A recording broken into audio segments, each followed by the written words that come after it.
అత్యుత్తమ ప్లేస్మెంట్స్ తో ఎంఎన్సీ కంపెనీలలో ఉద్యోగమే లక్ష్యమా? ఇంజనీరింగ్ చదవాలనే మీ పిల్లల కలని కేజీ రెడ్డి కాలేజ్ తో నిజం చేసుకోండి. ఫార్ములా ఈ కార్ రేస్ కు సంబంధించి ఏసీబీ విచారణకు ఈ రోజు కేటీఆర్ వెళ్ళాలి. బట్ న్యాయవాదులతో వెళ్తాను అన్నారు, అక్కడ కుదరదని చెప్పారు. యాక్చువల్గా లా ప్రొవిజన్ అనేది ఎలా ఉందండి?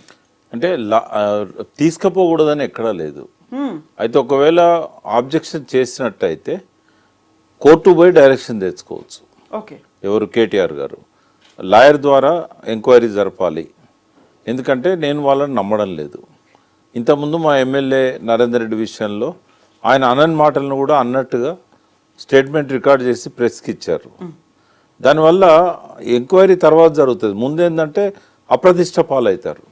కేటీఆర్ ఇన్వాల్వ్మెంట్ ఉన్నదన్నట్టుగా నరేందర్ రెడ్డితో స్టేట్మెంట్ నరేందర్ రెడ్డి ఒప్పుకున్నాడు అని.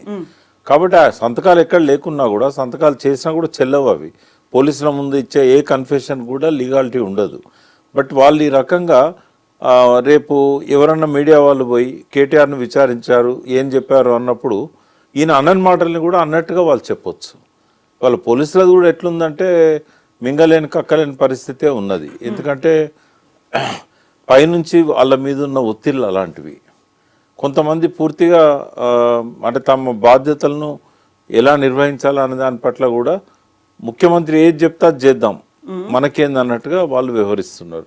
కాబట్టి పోలీసులను ఆయన నేను నమ్మను, నాకు లాయర్ ఉండాల్సిందే అని చెప్పి పట్టుబట్టాడు.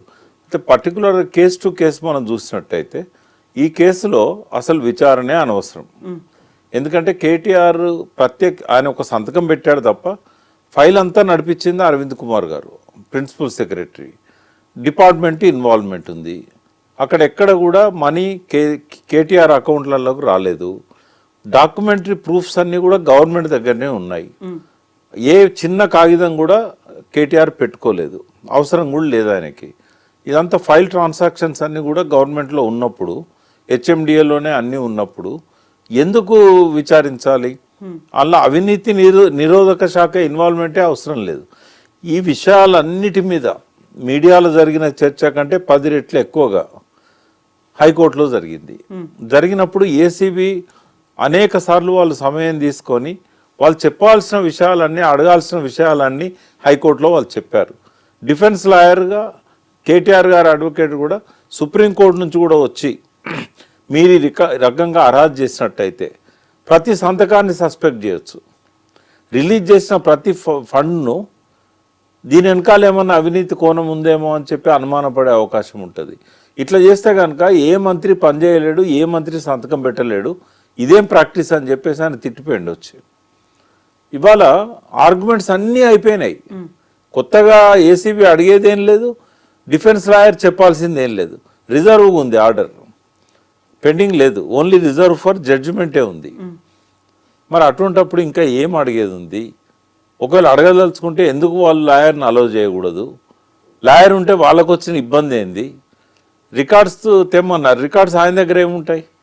కాబట్టి ఒక మాలిఫైడ్ ఇంటెన్షన్, ఒక దురుద్దేశపూరితమైన పాత్ర ఇవాళ ఏసీబీది కనబడతా ఉన్నది. దీని వెనకాల లాయర్స్ను కూర్చోబెట్టి వాళ్ళ ముందరనే క్వశ్చన్స్ అడగచ్చు. ఇబ్బంది ఏముంటుంది అందులో? ఇదేమన్నా సీరియస్ క్రైమా, అఫెన్సా? ప్రొసీజరల్ ల్యాప్సెస్ ఉన్నాయనేది మాత్రం వాస్తవం. దానికి ఎక్స్ప్లెనేషన్ ఇవ్వడానికి హైకోర్టులోనైనా ఇచ్చారు, ఇక్కడ కూడా ఇవ్వడానికి ఆయన ఎప్పుడు వెనుకపోడు. ప్రొసీజరల్ ల్యాప్సెస్ విషయంలో లాయర్ పక్కన ఉండడం వల్ల కొంత ఆ ప్రొసీజర్ గురించి వాటి గురించి కన్సల్ట్ చేయడానికి అవకాశం ఉంటుంది. ఇప్పుడు సెంట్రల్ గవర్నమెంట్ అనుమతి ఎక్కడ తీసుకోవాలి, దాన్ని తీసుకోనందువల్ల దానికి ఉండే ప్రొవిజన్స్ ఏంటి? అది క్రిమినల్ అఫెన్స్ అవుతుందా, లేకుంటే ఏమన్నా పెనాల్టీ కట్టాలనా? ఇప్పుడు రిజర్వ్ బ్యాంక్ ఏమి ఇంపోజ్ చేస్తుంది వాళ్ళ పర్మిషన్ తీసుకోనందుకు? ఇటువంటి గవర్నమెంట్ సంబంధించిన అంశాల మీద ఇప్పుడు వ్యక్తిగతంగా పర్సనల్ కేసు ఏదన్నా కేటీఆర్ మీద ఉందనుకోండి ఐపీసీ కింద, అప్పుడు లాయర్ అవసరం లేదు. ఒకవేళ లాయర్ని ఆయన తెచ్చుకోదలుచుకుంటే కోర్టు పర్మిషన్తో తెచ్చుకుంటాడు. ఇది గవర్నమెంట్కి సంబంధించిన అంశాలు కదా, వాటిల్లో ఇబ్బంది ఏముంది? ఒక మాజీ మంత్రిని ప్రొసీజర్ సంబంధించిన అంశాలు ఏసీబీ అడగాలనుకున్నప్పుడు లాయర్ ఉంటే వాళ్ళకు వచ్చిన ఇబ్బంది ఏంది? నెక్స్ట్ ఈడీ విచారణ కూడా ఉన్నట్టుంది. అది కూడా రేపు 7వ తారీఖే ఉన్నది. బట్ ఆయన మరి సమయం తీసుకుంటాడా లేకుంటే పోతాడా అనేది తెలియదు. బట్ ఈడీ ఇన్వాల్వ్మెంట్ కూడా అవసరం లేదు ఇక్కడ. వాళ్ళకి ఏమన్నా పీస్ ఆఫ్ ఎవిడెన్స్ దొరికింది అనుకోండి, ఫలానా అకౌంట్లో కిక్ బ్యాక్స్ పడ్డాయి, లేకపోతే దాన్ని ఏమంటారు అది రాజశేఖర రెడ్డి గారు అప్పుడు క్విడ్ ప్రోకో జరిగినట్టుగా ఏదన్నా ఒక బెనిఫిట్. ఇక్కడ ఏంటంటే ఇప్పుడు ఆ రోజుల్లో అరవిందో వాళ్ళకు ఇంకొకరికో స్థలాలు ఇచ్చారు. ఇన్ రిటర్న్ ఏంటంటే వీళ్ళకి సంబంధించిన ఒక దానిలో షేర్స్ కొన్నారు వాళ్ళు. ఇట్లాంటి క్విడ్ ప్రోకో ఏమైనా దొరికిందనుకోండి ఈడీ ఇన్వాల్వ్ కావచ్చు. కానీ అది కూడా లేదు, మనీ లాండరింగ్కి అవకాశమే లేదు కదా. కేటీఆర్ గారి అకౌంట్స్లలో కానీ, బంధువుల అకౌంట్స్లలో కానీ, ఆయనతో ఉండే వాళ్ళ అకౌంట్స్లలో కానీ ఎక్కడైనా బినామీలుగా ఈ డబ్బు డిపాజిట్ అయినట్టుగా ఇక్కడ నుంచి అటు ట్రాన్స్ఫర్ అయింది రికార్డు ఉంది, అటు నుంచి ఇటు ట్రాన్స్ఫర్ అయింది రికార్డు లేదు కదా. మరి లేనప్పుడు ఎట్లా సస్పెక్ట్ చేస్తారు? ఈడీ అవసరం ఏంది ఇక్కడ? ఈడీ ఏసీబీ రెండు అవసరం లేదు. ప్రొసీజరల్ ల్యాప్సెస్ ఉన్నాయి కాబట్టి సెక్రటేరియట్ లెవెల్లోనే చీఫ్ సెక్రటరీతో ఒక కమిటీ ఎవరు దాన్ని వేయించి దాన్ని ఏం చేయాలి, ఎట్లా రెక్టిఫై చేసుకోవాలి. ఒక ప్రభుత్వం చేసిన తప్పును ఇంకో ప్రభుత్వం వచ్చిన తర్వాతనైనా రెక్టిఫై చేసుకోవాలి. అంటే ముందు పేమెంట్ అయినా తర్వాత అప్రూవల్ తీసుకోవాలి. అది చేయకుండా వాళ్ళ మీద కక్షపూరితంగా వ్యవహరిస్తా అనడం అనేది కరెక్ట్ కాదు. అది సో ఇప్పుడు కేటీఆర్ ఇష్యూ అనేది ఒకటి కొనసాగుతూనే ఉంది పార్టీలో. ఒక రకంగా నిరసనలు కొనసాగుతున్నాయి, లేకపోతే మద్దతుగా ఎమ్మెల్యేలు వస్తున్నారు, నాయకులందరూ నిలబడుతున్నారు. ఇంకోవైపు కవిత ఇండివిజువల్గా బీసీ నాయకులను పిలిపిస్తున్నారు, మెమరాండాలు సమర్పిస్తున్నారు. దీంతో పాటుగా నిజామాబాద్, ఈరోజు పర్టికులర్గా ఆసిఫాబాద్ వెళ్ళారు. వీటన్నిటిని ఇంకో యాంగిల్లో చూస్తున్నారు. ఇలా రెండు భిన్నమైనటువంటి పార్శ్వాలు ఎందుకు కనిపిస్తున్నాయి ఈ మధ్యకాలంలో? అంటే కవిత గారు జైలు నుంచి వచ్చిన తర్వాత కొంతకాలం మౌనంగానే ఉన్నారు. హాస్పిటల్ ట్రీట్మెంట్స్ కానీ, కొంచెం ఆరోగ్యం కుదుటపడాలని కానీ ఆమె బయటికి రాలేదు. తర్వాత ఆమె అంతకుముందు ఏదైతే జైలు పోకముందు బీసీ నినాదం తీసుకున్నారు. ఆ రెండు డిమాండ్స్ ప్రధానంగా పెట్టింది ఆమె. ఒకటి కులగణన చేయాలనేది అంతకుముందు రౌండ్ టేబుల్ సమావేశంలో, రెండవది జ్యోతిబా పూలే విగ్రహాన్ని అసెంబ్లీలో పెట్టాలనేది. ఆ జరుగుతున్న క్రమంలోనే ఆమె అరెస్ట్ అయింది. అసెంబ్లీ ఎలక్షన్లకు పార్లమెంట్ ఎలక్షన్ మధ్యకాలం సరిగ్గా పోయిన జనవరిలో ఆమె స్టార్ట్ చేసింది నినాదాన్ని. జైలు పోయి వచ్చిన తర్వాత ఒక 3 months తర్వాత మళ్ళీ స్టార్ట్ చేసింది. సరే, ఆ నినాదం వల్ల బీసీలకు కొంత ఉపయోగం ఉంది, ప్రయోజనం ఉంది అని చెప్పి అనుకున్నాము. ఆ మేరకు జరుగుతుంది. కానీ ఆశించిన దానికంటే భిన్నమైన కామెంట్స్ ఎక్కువగా వస్తున్నాయి. అంటే పార్టీ చేయాల్సింది ఆమె ఎందుకు చేస్తున్నది? ఒకవేళ పార్టీ చెప్పిన స్టాండ్ ప్రకారమే ఆమె చేస్తున్నదా? పార్టీ ఇన్స్ట్రక్షన్స్ ఉన్నాయా? చాలామంది అడుగుతూ ఉన్నారు. నేను కూడా 1-2 సార్లు ఆమెతో పాటు వీటిలలో పార్టిసిపేట్ చేశాను. కాబట్టి నాకు కూడా చాలామంది మాజీ మంత్రులు, తర్వాత ఎమ్మెల్యేలు, మీరు పార్టిసిపేట్ చేస్తున్నారు కదా, పార్టీ ఇన్స్ట్రక్షన్స్ ఉన్నాయా, మేము కూడా పోవాలా, మాకైతే పిలుపు రాలేదు, మరి మమ్మల్ని ఎందుకు పిలుస్తలేరు? అంటే పర్టికులర్గా మొన్న మద్రాస్కి పార్టీ తరఫున ఒక డెలిగేషన్, అంటే మాలాంటి వాళ్ళని కూడా అందులో ఇంక్లూడ్ చేశారు. ఎందుకంటే బీసీ ఇంటెలెక్చువల్స్ కూడా ఉండాలి అని అన్నప్పుడు కొంతమంది నాలాంటి వాళ్ళని కూడా అందులో పెట్టారు, పార్టీలో లేకపోయినా కూడా. తర్వాత పార్టీలో ఉన్న ప్రముఖులంతా వచ్చారు. ఉదాహరణకు మత్స్వనాచారి గారు కౌన్సిల్లో ఇవాళ ప్రతిపక్ష నాయకుడు, ఆయనతో పాటుగా మాజీ కౌన్సిల్ చైర్మన్ స్వామి గౌడ్ గారు వచ్చారు, మాజీ మంత్రులు శ్రీనివాస్ గౌడ్ వీళ్ళు వచ్చారు. సో ఒక రౌండ్ తమిళనాడు పోయి అధ్యయనం చేసి రావడం జరిగింది. జరిగిన తర్వాత మళ్ళీ కంటిన్యూషన్ లేదు. అంటే వచ్చిన తర్వాత మళ్ళీ మేమంతా సమావేశమై ఒక రిపోర్ట్ కూడా ఇవ్వడం జరిగింది. ఇచ్చిన తర్వాత మళ్ళీ దాని గురించి ఈ రోజు వరకు పిలుపు కానీ, మరి ఫర్దర్గా ఎట్లా చేద్దామనే దాని మీద కానీ ఏది లేదు. ఎందుకు అని అంటే అక్కడ ఒక పెద్ద బీసీ ఉద్యమం వచ్చింది. బీసీ ఉద్యమం అనే దానికంటే బ్రాహ్మణ వ్యతిరేక ఉద్యమం వచ్చింది అక్కడ, పెరియార్ రామస్వామి నాయకర్ ఆధ్వర్యంలో. అంటే మేము తీసుకున్న స్టడీ కూడా ఏంటంటే సామాజికంగా అట్లాంటి ఉద్యమాలు లేకుండా ఆ చైతన్యం పెరగదు, రాజకీయ శక్తిగా మలచలేము. అయితే మరి పార్టీ ఏమన్నా ఇప్పుడు ఈ బీసీ వాదాన్ని ఎత్తుకున్నట్టయితే వీళ్ళల్లో పోలరైజేషన్ వచ్చి ఒక రాజకీయ శక్తిగా ఏర్పడతారేమో ఆ పెరియార్ రామస్వామి నాయకర్ యొక్క ఇన్స్పిరేషన్తో. అక్కడ ఏ రిజర్వేషన్ అడగకుండానే సింగిల్ డిజిట్లో ఎమ్మెల్యేలు అప్పర్ క్యాస్ట్ నుంచి ఎన్నికయ్యారు. మొత్తం ఎమ్మెల్యేలు బీసీలు, ఎస్సీలు, ఎస్టీలే తమిళనాడులో. ఆడేం రిజర్వేషన్ డిమాండే లేదు. ఎందుకు అంటే ఆ స్థాయిలో ఇప్పుడు అప్పర్ కాస్ట్ వాళ్ళే మాకు ఎన్ని సీట్లు ఇస్తారని వీళ్ళని అడుక్కోవాల్సిన పరిస్థితి వచ్చింది. ఇంకా కరుణానిధి కానీ, స్టాలిన్ కానీ వీళ్ళంతా కూడా ఏంటంటే బీసీ డామినేటింగ్ పార్టీ కదా డిఎంకే. కాబట్టి అటువంటి పరిస్థితి ఎక్కడ వస్తుందో ఎక్కడ అని వెనుకపోయినలేమో అని నేనైతే అనుకుంటున్నా. ఖచ్చితంగా నాకు పార్టీ మీద ఆ ఆక్షేపణ ఉంది. ఎందుకు అంటే మీరు ఒకసారి ఎత్తుకున్న దాన్ని కొనసాగనీయట్లేదు. అధ్యయనం చేసి వచ్చిన తర్వాత రిపోర్ట్ ఇచ్చినాక సైలెంట్గా ఉన్నారు. మరి బీసీలు ఎటుపోవాలి? మరి పోనీ కవిత గారు తీసుకునే నిర్ణయాన్ని పార్టీ సపోర్ట్ చేసినట్టయితే పార్టీ నాయకులను ఎందుకని ఇన్వాల్వ్ చేయట్లేదు? పార్టీలకు అతీతంగా ఆమె బీసీ ఉద్యమాన్ని నిర్మించాలనుకున్నా కూడా ప్రతి బీసీ ఏ పార్టీలో ఉన్నా కూడా అటెండ్ కావడంలో నష్టమేం లేదు. బట్ ఆమె దగ్గర నుంచి వాళ్ళకి పిలుపు పోవడం లేదు. సో ఇవన్నీ అనుమానాల వల్ల సో తను కవిత ఇండివిజువల్ గానే చేస్తున్నారా, పార్టీ సపోర్ట్ ఉందా, కనీసం అనుమతైనా తీసుకున్నారా లేదా, ఇక్కడ ఉన్నటువంటి బీసీ లీడర్లందరూ ఏం చెయ్యాలి?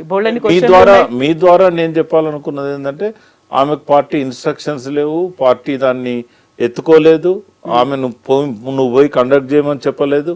అది ఆమె వ్యక్తిగతంగా చేస్తున్నది. జాగృతి అప్పుడు ఎట్లా చేసిందో బీసీ నినాదంతో జ్యోతిబాపులే విగ్రహం పెట్టాలన్నా లేకుంటే కులగణన విషయంలో ఆమె ఇన్వాల్వ్మెంట్ అయినా ఈ రోజు పెట్టే మీటింగ్స్ అయినా కూడా ఆమెకున్న జాగృతి అనుభవం రీత్యా ఆమె తీసుకుంటున్నదే కానీ పార్టీ అయితే అఫీషియల్గా ఎటువంటి ప్రకటన చేయలేదు. పార్టీ నాయకుల్లో ఆ గందరగోళం ఉన్నదంటేనే పార్టీ నుంచి వాళ్ళకి ఎటువంటి ఇన్స్ట్రక్షన్స్ లేవని. బీసీలను ఇవాళ వెంట పెట్టుకోకుండా ఏ పార్టీ అధికారంలోకి రాదు. ఇంకొకటి వాళ్ళకు కూడా నేను చెప్పదలుచుకున్నా, రాబోయే 2 ఏళ్లలో ఒక బలమైన బీసీ పార్టీ ఆవిర్భవించబోతున్నది. ఆ పార్టీ వచ్చిన తర్వాత ఆ పార్టీతో పొత్తు కలవకుండా ఏ పార్టీ అధికారంలోకి రాదు. సో ఇప్పుడు బీఆర్ఎస్ కి కూడా అనివార్యమైన పరిస్థితి. బీసీ పార్టీ రావడాన్ని ఎవరు ఆపలేరు. బీసీ పార్టీ వస్తున్నది. ఆ పార్టీతో పొత్తు పెట్టుకోకుండా ఎవరు నెక్స్ట్ అధికారంలోకి రారు. తెలంగాణలో ఒక 4వ శక్తిగా బీసీ పార్టీ వస్తున్నది. బీజేపీ ఒకవేళ ఈటల రాజేందర్ని అధ్యక్షునిగా ప్రకటించి బీసీలను తమ వైపు తిప్పుకోవాలనుకున్నా ఈ పార్టీ ఆవిర్భావం మాత్రం 100% తథ్యం. సో పార్టీలకు అతీతంగా ఇప్పటిదాకా బీసీలుగా వాళ్ళు అనగారినట్టుగా ఉన్నారు, లేకుంటే వాళ్ళకి అవకాశాలు లేదు అనుకున్న వాళ్ళ, లేకుంటే ఇప్పటిదాకా పోరాటాలు చేస్తూ వస్తున్న వాళ్ళ, ఎవరు లీడ్ చేయబోతున్నారు? ప్రతి బీసీ మైండ్ లో ఉందమ్మా. ప్రతి బీసీ మైండ్ లో మాకంటూ ఒక రాజకీయ పార్టీ కావాలి, ఒక స్వీయ రాజకీయ శక్తిగా తెలంగాణ రాష్ట్ర సమితి ఎట్లా ముందుకు వచ్చిందో బీసీల ప్రయోజనాల కోసం ఒక బీసీ పార్టీ కావాలనే ఆకాంక్ష ప్రతి బీసీ మైండ్లో ఉంది. అది రాజకీయాలలో ఉన్న బీసీలలో ఉంది, బయట ఉన్న బీసీలలో ఉంది, రాజకీయంగా అనగదొక్కబడ్డ బీసీలలో ఉంది, పార్టీల నిరాదరణకు గురవుతున్న బీసీలలో ఉంది, విద్యార్థులలో ఉంది, యూత్లో ఉంది, గ్రామాలలో ఉన్న స్థానిక సంస్థలలో ఉన్న ప్రజాప్రతినిధులలో కూడా ఈ వాదన ఉంది. ఒక్కసారి ఆ బీసీ పార్టీ స్టార్ట్ అయిందంటే దాన్ని ఆపడం కానీ ఎవరి తరం కాదు. బట్ బీసీలు తమంతా తాముగా అధికారంలోకి వస్తారంటే ఈ టర్మ్ సాధ్యం కాకపోవచ్చు. బట్ వాళ్ళు ఒకసారి పార్టీ రాజకీయ శక్తిగా ఎదిగిన తర్వాత వాళ్ళను కాకుండా ఎవరు కూడా ఎలక్షన్లలో అధికారాన్ని చేజిక్కించుకోలేరు. అలయన్స్ అన్న పెట్టుకోవాలి, లేదా గెలిచిన తర్వాత కొన్ని సీట్లు గెలిచినా కూడా వాళ్ళ పోస్ట్ ఎలక్షన్ అలయన్స్ అయినా కావాలి. అది రాబోయే రోజుల్లో జరగబోయేది. ఇక్కడ 4వ శక్తిగా బీసీ పార్టీ ఖచ్చితంగా వస్తుంది. సో ఇప్పుడు బీసీల గురించి ఇంత చర్చ జరుగుతున్నప్పుడు గతంలో ఆల్మోస్ట్ ఒక 20 ఏళ్ళుగా 30 ఏళ్ళుగా పోరాటం చేస్తూ వచ్చినటువంటి ఆర్ కృష్ణయ్య గారు ఇప్పుడు వెరీ రీసెంట్గా మళ్ళీ బీజేపీ తరఫున రాజ్యసభకు కూడా వెళ్ళారు. ఈ మొత్తం ఎపిసోడ్లన్నీ ఇన్ని జరుగుతున్నప్పుడు ఇవన్నీ వికేంద్రీకరణగా అయి ఉన్నాయి అనిపించట్లేదా? ఇందువల్లే ఒక పార్టీ అనేది వస్తుంది. ఇప్పుడు కవిత చేస్తున్న కుట్రను బీసీలు అర్థం చేసుకున్నారమ్మా. మన దానిలో ఎదిగిన వాళ్ళని ఈ పార్టీలు తన్నుకపోతున్నాయి, తన్నుకుపోసి వాళ్ళ మోచేతి కింద నీళ్లు తాగే వాళ్ళలాగా ఆ పార్టీలలో పెట్టుకుంటున్నారు. వాళ్ళకి ఎన్నడూ ముఖ్యమైన బాధ్యతలు ఇయ్యరు, ఏదో పనికి మాలనే పడేస్తూ ఉంటారు, చైర్మన్లో ఇంకోటో. కాబట్టి ఇంకెంత కాలం? కాబట్టి ఈటెల రాజేందర్ బీజేపీలో అడ్జస్ట్ అయిపోయిండు, తీన్మార్ మల్లన్న కాంగ్రెస్లో అడ్జస్ట్ అయిపోయిండు. రేపు బీసీ ముఖ్యమంత్రిని ఇవ్వాలని కాంగ్రెస్ అనుకుంటే మల్లన్నకు అవకాశం ఇస్తారు, బీజేపీలో రాజేందర్కి అవకాశం ఇస్తారు. కానీ బీసీల పార్టీ కాదు కదా ఇచ్చేది. కాబట్టి మనకి ఎవడేంది ఇచ్చేది? ఇవన్ దగ్గర పోయి మనం ఎందుకు సీట్లు అడగాలి? మనమే ఇతరులకు సీట్లు ఇద్దాం. తమిళనాడులో ఎట్లయితే అప్పర్ కాస్ట్ వాళ్ళు పోయి సీట్లు అడుక్కుంటారో, సింగిల్ డిజిట్లో వాళ్ళకి సీట్లు ఎట్లయితే ఆ పార్టీలు ఇస్తున్నాయో ఇక్కడ కూడా మనం అది చేయాలి అనేది జయశంకర్ గారు కూడా చెప్పారు. తెలంగాణ వచ్చిన తర్వాత బీసీలకు అవకాశం వస్తుంది రాజ్యాధికారం చేజిక్కించుకోవడానికి. అణగారిన వాళ్లకు వాటా దక్కాలే. ఈ అగ్రకులాలు పార్టీలు పెట్టిన దానిలో ప్రాంతీయ పార్టీలు కానీ అక్కడ జరుగుతున్న జాతీయ పార్టీలు కానీ ఇవన్నీ అగ్రకులాల చేతుల్లో ఉన్న పార్టీలు. వీటి ద్వారా బీసీలకు న్యాయం జరగదని ఎన్నోసార్లు ఆయన మాట్లాడాడు మాతో. ఆయన నెక్స్ట్ కోరిక కూడా అదే ఉండే. తెలంగాణ వచ్చిన తర్వాత నెక్స్ట్ ఏంది అంటే చనిపోయే ముందు కూడా చెప్పాడు, అభివృద్ధిలో అణగారిన వర్గాలకు వాటా దక్కడం లేదు, అది దక్కాలి అని అన్నాడు. ఆయన రాసిన ఒడవని ముచ్చట్లో కూడా ఉంది. కాబట్టి జయశంకర్ గారి ఆశయం అసంపూర్తిగా మిగిలిపోయింది. తెలంగాణ లక్ష్యం నెరవేరినా కూడా ఆ అసంపూర్తిగా మిగిలిన లక్ష్య సాధన కోసం బీసీలంతా కూడా ఆయననే ఐకాన్గా పెట్టుకొని ముందుకెళ్తారు. జ్యోతిబా ఫూలేను, ఆయనను, తర్వాత శివశంకర్ గారిని, బీసీల కోసం ఎవరెవరైతే కష్టపడ్డారో, బీసీల హక్కుల కోసం పోరాడారో వాళ్ళందరినీ ఐకాన్స్గా పెట్టుకొని బీసీ పార్టీ త్వరలోనే ఆవిర్భవించబోతున్నది. ఎవరున్నారు లీడ్ చేయడానికి? అంటే పర్టికులర్గా ఎవరైనా ఒక పారిశ్రామికవేత్త, లేకుంటే ఒక రాజకీయ నాయకుడా, లేకుంటే పోలరైజేషన్ జరుగుతుందమ్మా. ఇప్పుడు ఐఏఎస్ ఆఫీసర్స్ కొంతమంది ముందుబడి ఇంటెలెక్చువల్ ఫోరం పెట్టారు. చిరంజీవులు గారు అనర్గళంగా బీసీలకు జరిగిన అన్యాయాల మీద, గతంలో కమిషన్స్ ఇచ్చిన విషయాలు, రాబోయే రోజుల్లో ఎట్లుండాలి, మన భవిష్యత్తు ఎట్లుంటుంది, ఆయన అనర్గళంగా మాట్లాడుతున్నాడు. అన్ని దిక్కుల భద్రాచలం దగ్గర నుంచి నిన్న గట్కేసర్ వరకు కూడా మీటింగ్స్ పెడతా ఉన్నాడు. ముందు ఫేస్ చిరంజీవి ఉన్నా కూడా ఆయన వెనకాల చాలా మంది ఉన్నారు. వాళ్ళు వస్తారు, సరైన సమయం వచ్చినప్పుడు వాళ్ళందరూ కూడా బయటకు వస్తారు. సో 2 years ఉంది కాబట్టి బలమైన నాయకత్వం వస్తుంది. అది కూడా నేను చెప్పదలుచుకున్నా. ఒక బలమైన నాయకత్వం వస్తుంది, యంగ్ లీడర్షిప్ వస్తుంది. డెఫినెట్గా బీసీల ప్రమేయం లేకుండా 2028లో ఎవ్వరు ముఖ్యమంత్రి కాలేరు ఇక్కడ.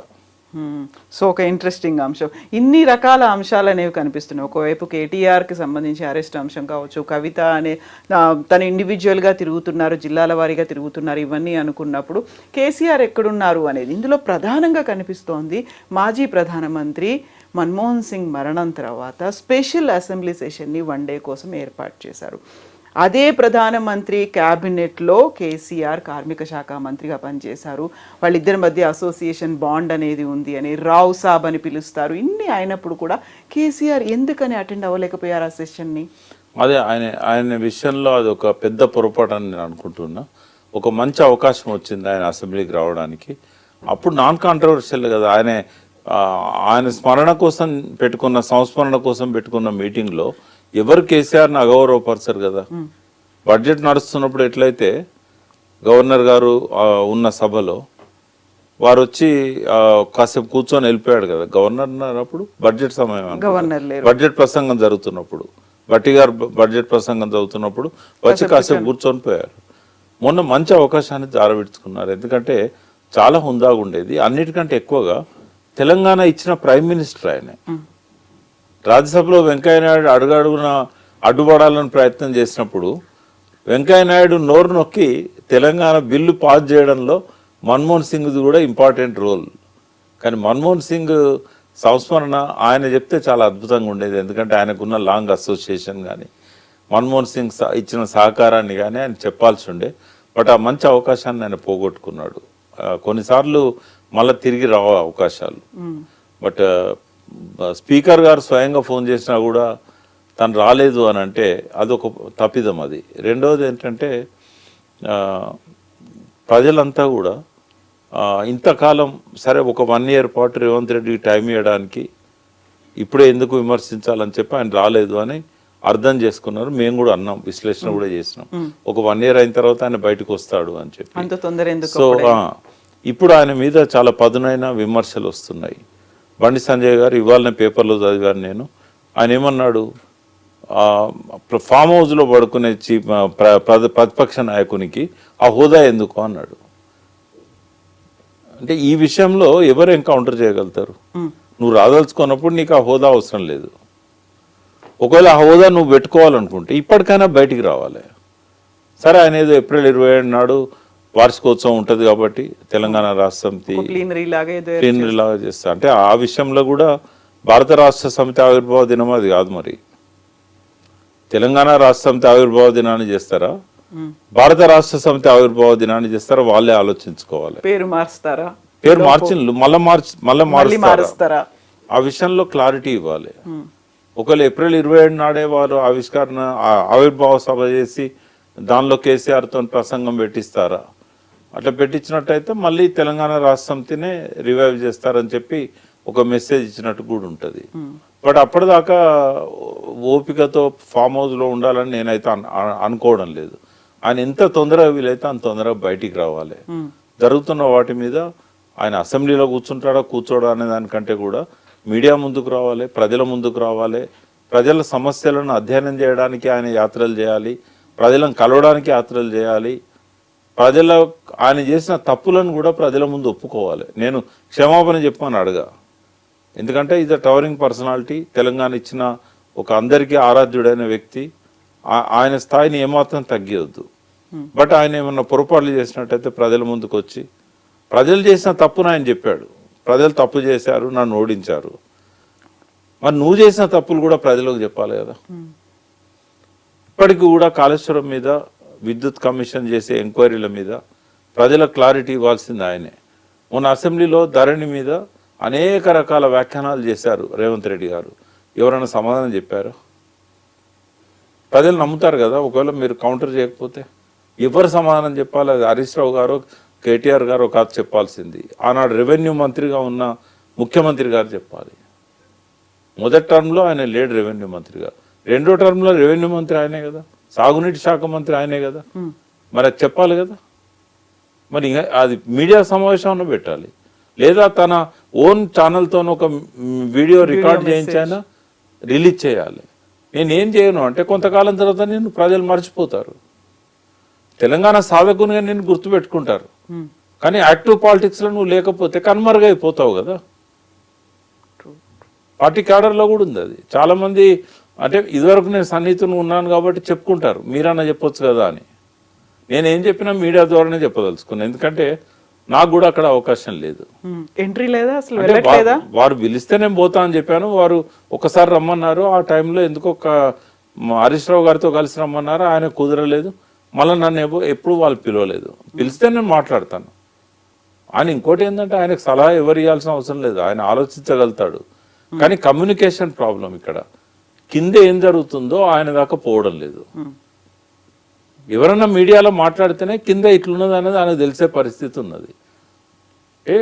ఆయన చుట్టూ ఉన్న వాళ్ళని మార్చుకోకుండా సక్సెస్ అవుతాడని నేనైతే అనుకోవట్లేదమ్మా. ఆయన ఫెయిల్ కావడానికి ఒక మంచి విమర్శకులు, క్రిటిక్స్ తన పక్కన ఉండాలి. ఎంత గొప్ప వ్యక్తి అయినా తను కరెక్ట్గా ముందు పోవాలనుకుంటే ఒక క్రిటిక్ ఉండాలి, బలమైన క్రిటిక్ తన పక్కన ఉండాలి. నువ్వు చేసేది తప్పేమో అని చెప్పి అనుమానం వ్యక్తం చేసే వ్యక్తి ఉండాలి. అందరు నోర్లు మూసుకొని ఆయన చెప్పిందే ఎస్ బాస్ అనే విధంగా ఉన్నట్టయితే కొంతమందికి లోపల ఇక్కడ దాకా ఉన్నా కూడా బయటికి రాదు మాట. రకరకాల కారణాల వల్ల ఆ మాట గొంతు లోపలనే ఆగిపోతుంది. మరి ఆ గొంతులో నుంచి బయటికి వచ్చి చెప్పగలిగే వ్యక్తి నీకు పక్కన ఉంటే కదా నీకు ఉపయోగపడేది, ఇవన్నీ తెలిసేది. తర్వాత ఇంటెలిజెన్స్, అక్కడున్న 10 ఏళ్ళు వాళ్ళని నమ్ముకున్నాడు ఆయనే. వాళ్ళు కూడా ఒక స్టేజ్లో చెప్పకుండా అయిపోయినారు. ఏమన్నా అంటే మనల్ని తిరుగుతాడు, ఎందుకు మనకు అవసరమా అని చెప్పి. అంటే ప్రభుత్వం పోయేది కూడా వాళ్ళు చెప్పలేదు ఆయనకి. ఇంకా ఆయన ఇంటెలిజెన్స్ నమ్ముకోవాలన్నా, లేకుంటే రిటైర్డ్ అయిన ఇంటెలిజెన్స్ ఆఫీసర్లను నమ్ముకోవాలన్నా, లేకుంటే అన్నిటికీ ఎస్ అని చెప్పే తన పక్కన ఉన్న వాళ్ళని నమ్ముకోవాలన్నా. ఆయన క్యాబినెట్లో ఉన్న వాళ్ళకు కూడా ధైర్యం చాలదు ఆయనతో మాట్లాడడానికి. ఇంట్లో ఉన్న ఫ్యామిలీ మెంబర్స్ కూడా ధైర్యం చాలదు మాట్లాడడానికి. ఇప్పుడు 2025లో కేసీఆర్ విశ్వరూపం చూపిస్తారు అనే మాట కేటీఆర్ అన్నారు కొంతకాలం క్రితం, ఆల్మోస్ట్ 3-4 months బ్యాక్ అనేది. అలాంటిది ఏదైనా ఉంటుందా? లేక అంటే విశ్వరూపం అక్కర్లేదమ్మా, అంత పెద్ద మాట ఎందుకు? వచ్చి వాటి మీద కామెంట్ చేస్తే చాలు కదా. ఆయన చెప్పాల్సిన అంశాలు చాలా ఉన్నాయి, ఆయన మాత్రమే చెప్పాలి. అవినీతి ఆరోపణలు కానీ ఇవన్నిటికీ ఆయన మాత్రమే సమాధానం చెప్పాలి. ఒకనాడు దాని గురించి నేను మాట్లాడను అంటే అవతల వ్యక్తులు చెప్పేది ఎందుకు నమ్ముతారు ప్రజలు? ఇప్పుడు ధరణి నేనే అంటున్నాను, రేవంత్ రెడ్డి చెప్పిన వాటి మీద క్లారిటీ కేసీఆరే ఇవ్వాలి. ఇప్పటికి 10 రోజులు 15 రోజులు అయింది అసెంబ్లీలో ఆయన చెప్పి. ఏవో సంస్థల పేర్లు చెప్పాడు, ఏ దేశాల్లో ఉన్నాయో చెప్పాడు, ఎన్ని అవకతవకలు జరిగాయో చెప్పాడు. నేను రేవంత్ రెడ్డిని అప్రిషియేట్ చేసేది ఎక్కడ అంటే ధరణిలో లోపాలను, ధరణి అమల్లోకి వచ్చిన తర్వాత 1 సంవత్సరం లోపల రెక్టిఫై చేయాల్సిన కేసీఆర్ చేయలేదు. ఆ పని సక్సెస్ఫుల్గా చేశాడు రేవంత్ రెడ్డి. సరే దాని అనుకున్న ఆ నెగటివ్ హిస్టరీ గురించి నేను మాట్లాడాను, నాకు తెలియదు దాని గురించి.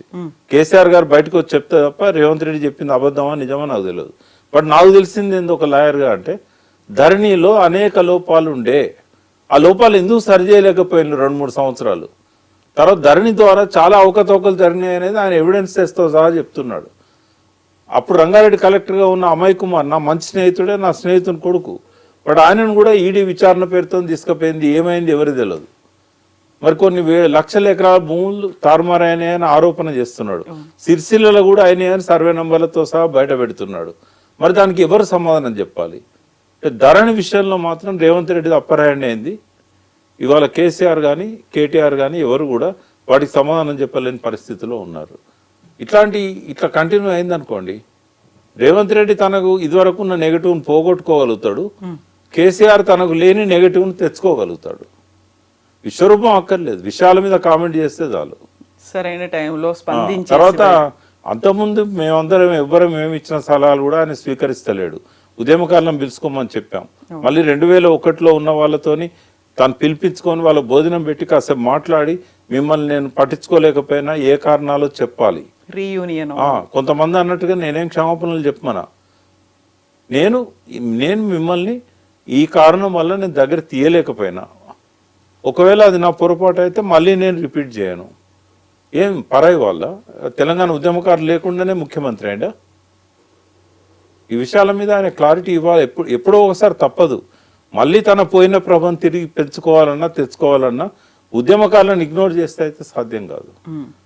So at the same time భవిష్యత్ మీద కూడా ఫోకస్ పెట్టాలి, తెలంగాణ మీద కూడా మళ్ళీ ఒకసారి. అంటే ఆయన ఎంత పెట్టినా స్వీయ రాజకీయ శక్తిగా ఎదిగిన పార్టీ ఇవాళ చాలా వరకు దాని కీర్తి ప్రతిష్టలు పడిపోయినాయి. ఏ స్థాయికి పోయినాయి అంటే రాజకీయంగా ప్రతిపక్షంలో కూర్చోవలసిన స్థాయికి పోయినాయి. ఆ స్థానంలో ఉండేనా చేసిన పొరపాట్లను కరెక్ట్ చేసుకోగలిగితే, రిపీట్ చేయకుండా ఉంటే, అందరితో మెయిన్గా 52% ఉన్న బీసీలను ఇగ్నోర్ చేయకుండా వాళ్ళతో కలుపుకుపోగలిగితే, సరే పార్టీ వస్తే వస్తుంది, కానీ ఈ పార్టీలో ఉన్న బీసీలు అయితే నిరాదరణకు గురవుతున్న వాళ్ళని అయితే తను దగ్గర తీయాలి కదా. అది చేయకుండా టీఆర్ఎస్కు మళ్ళీ పోయిన ప్రతిష్ట రావాలంటే అది జస్ట్ ఇంపాసిబుల్.